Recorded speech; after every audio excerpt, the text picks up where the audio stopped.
Marcos 3:31. Vinieron su madre y sus hermanos y desde fuera le mandaron a llamar.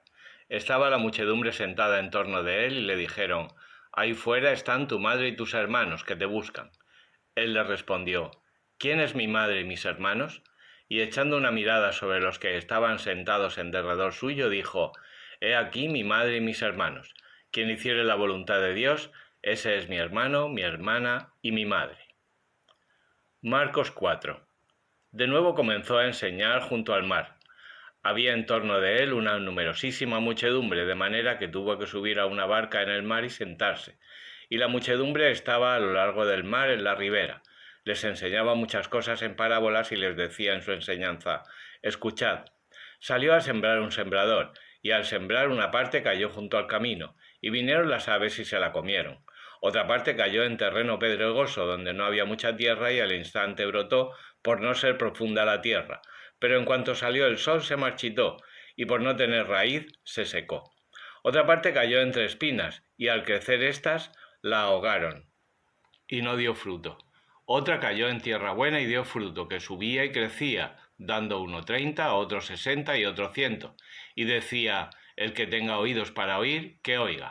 Cuando se quedó solo, le preguntaron los que estaban en torno suyo con los 12 acerca de las parábolas. Y él les dijo: «A vosotros os ha sido dado a conocer el misterio del reino de Dios, pero a los otros de fuera todo se les dice en parábolas, para que mirando miren y no vean, oyendo oigan y no entiendan, no sea que se conviertan y sean perdonados». Y les dijo: «¿No entendéis esta parábola? Pues ¿cómo vais a entender todas las otras? El sembrador siembra la palabra. Unos están junto al camino y se siembra en ellos la palabra, pero en cuanto la oyen, viene Satanás y arrebata la palabra que en ellos se había sembrado. Asimismo, los que reciben la simiente en terreno pedregoso son aquellos que al oír la palabra la reciben desde luego con alegría, pero no tienen raíces en sí mismos, sino que son inconstantes, y en cuanto sobreviene la adversidad y la persecución por la palabra, al instante se escandalizan. Otros hay para quienes la siembra cae entre espinas. Esos son los que oyen la palabra, pero sobrevienen los cuidados del siglo, la fascinación de las riquezas y las demás codicias, y la ahogan quedando sin dar fruto.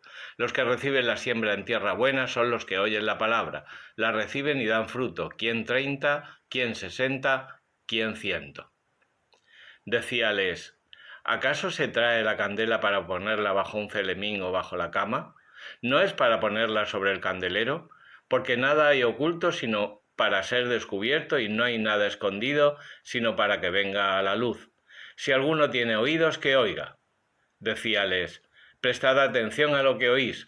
Con la medida con que midiereis se os medirá y se os añadirá, pues al que tiene se le dará, y al que no tiene, aun lo que tiene le será quitado.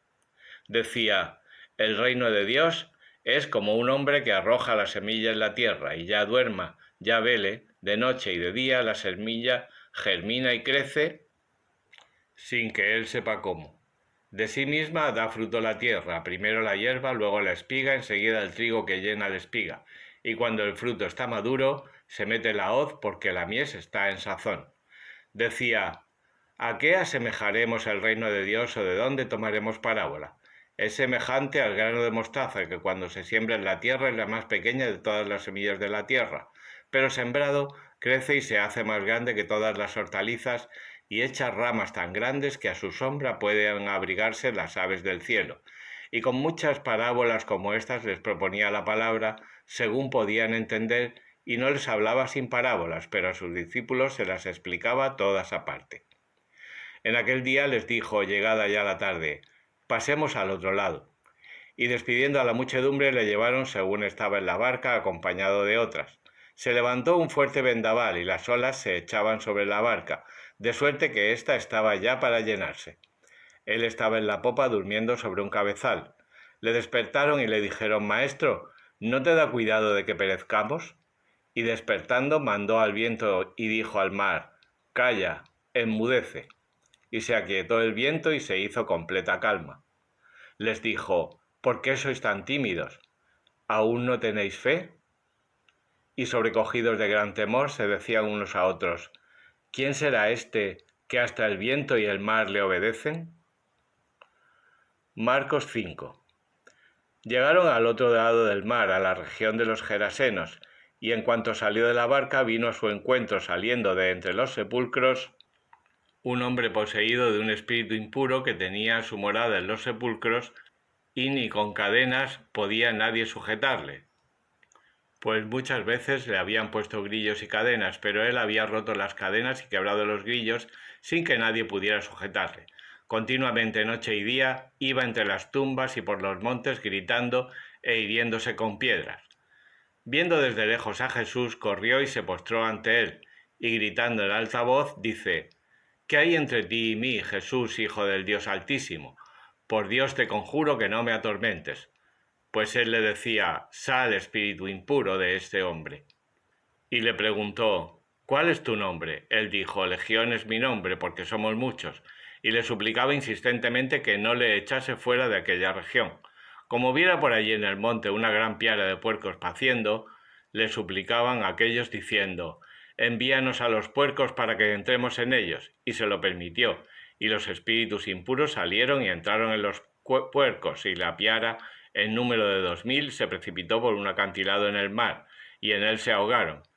Los porqueros huyeron y difundieron la noticia por la ciudad y por los campos, y vinieron a ver lo que había sucedido.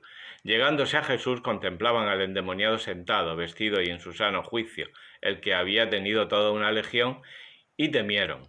Los testigos le referían el suceso del endemoniado y de los puercos. Pusiéronse a rogarle que se alejase de sus contornos. Subido él en la barca, el endemoniado le suplicaba que le permitiese acompañarle, mas no se lo permitió. Antes le dijo: Vete a tu casa y a los tuyos y cuéntales cuánto el Señor ha hecho contigo y cómo ha tenido misericordia de ti. Y él se fue y comenzó a predicar en la Decápolis cuanto le había hecho Jesús, y todos se maravillaban. Habiendo Jesús ganado en la barca a la otra ribera, se le reunió una gran muchedumbre. Él estaba junto al mar. Llegó uno de los jefes de la sinagoga llamado Jairo, que en viéndole se arrojó a sus pies, e instantemente le rogaba diciendo: Mi hijita está en las últimas, ven e imponle las manos para que sane y viva. Se fue con él y le seguía una gran muchedumbre que le apretaba. Una mujer que padecía flujo de sangre desde hacía 12 años y había sufrido grandemente de muchos médicos, gastando toda su hacienda sin provecho alguno, antes iba de mal en peor, como hubiese oído lo que se decía de Jesús, vino entre la muchedumbre por detrás y tocó su vestido, pues se decía: Si tocare siquiera su vestido, seré sana. Al punto se secó la fuente de la sangre y sintió en su cuerpo que estaba curada de su mal. Luego Jesús, sintiendo en sí mismo la virtud que había salido de él, se volvió a la multitud y dijo: ¿Quién ha tocado mis vestidos? Los discípulos le contestaron: ¿Ves que la muchedumbre te aprieta y dices: ¿Quién me ha tocado? Él echó una mirada en derredor para ver a la que lo había hecho, y la mujer, llena de temor y temblorosa, conociendo lo que en ella había sucedido, se llegó y postrada ante él declaróle toda la verdad. Y él le dijo: Hija, tu fe te ha salvado, vete en paz y seas curada de tu mal. Aún estaba él hablando cuando llegaron de casa del jefe de la sinagoga diciendo: Tu hija ha muerto, ¿por qué molestar ya al maestro? Pero oyendo Jesús lo que decían, dice al jefe de la sinagoga: No temas, ten solo fe. No permitió que nadie le siguiera más que Pedro, Santiago y Juan, el hermano de Santiago. Llegados a la casa del arquisinagogo, vio un alboroto y a las lloronas y plañideras, y entrando les dice: ¿A qué este alboroto y ese llanto? La niña no ha muerto, duerme. Se burlaban de él, pero él, echando a todos fuera, tomó consigo al padre de la niña, a la madre y a los que iban con él, y entró donde la niña estaba, y tomándola de la mano le dijo: Talitha cumi, que quiere decir: Niña, a ti te lo digo, levántate. Y al instante se levantó la niña y echó a andar, pues tenía 12 años, quedando ellos fuera de sí, presos de gran estupor. Recomendóles mucho que nadie supiera aquello y mandó que le dieran de comer a la niña. Marcos 6. Salió de allí y vino a su patria, siguiéndole sus discípulos. Llegado el sábado se puso a enseñar en la sinagoga, y la muchedumbre que le oía se maravillaba diciendo: ¿De dónde le vienen a éste tales cosas, y qué sabiduría es esta que le ha sido dada, y cómo se hacen por su mano tales milagros? ¿No es acaso el carpintero, hijo de María, y el hermano de Santiago, de José y de Judas y de Simón? ¿Y sus hermanas no viven aquí entre nosotros? Y se escandalizaban de él. Jesús les decía: ningún profeta es tenido en poco sino en su patria y entre sus parientes y en su familia, y no pudo hacer allí ningún milagro, fuera de que a algunos pocos dolientes les impuso las manos y los curó. Él se admiraba de su incredulidad.